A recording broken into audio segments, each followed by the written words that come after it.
এবং বিজেপি দলের জাতীয় সভাপতি, যিনি এখন বর্তমানে স্বরাষ্ট্রমন্ত্রী, তারাই সেখানে বলবার চেষ্টা করেছেন 50,000 শূন্যপদ এরা যদি সরকারে আসে।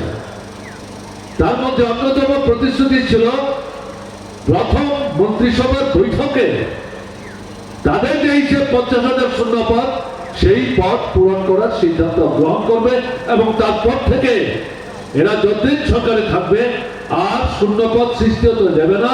যখনই পদ শূন্য হবে তখনই তারা তা পূরণ করার পদক্ষেপ গ্রহণ করবে। আমরা হিসাব করেছিলাম, তাদেরকে বলেছিলাম 2017 নভেম্বর ডিসেম্বরের হিসাব হচ্ছে সারা ত্রিপুরায় 1,62,000 থেকে 65,000 কর্মচারী ছাড়াও 16 থেকে 17,000 পদ শূন্য। আপনারা কোথায় পেলেন 50,000? তথ্য তো আমাদের হাতে আছে, আপনারা সঠিক তথ্য দিচ্ছেন না। জবাবে তারা আমাদের বলবার চেষ্টা করেছেন আমাদের হাতে হিসেব আছে।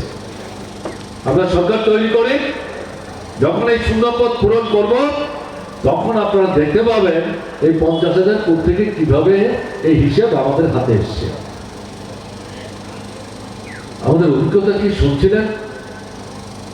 বিশেষ করে আমাদের ছাত্র এবং যুব নেতৃত্ব তথ্য দিয়ে বলবার চেষ্টা করেছেন। এখন কি দেখা যাচ্ছে?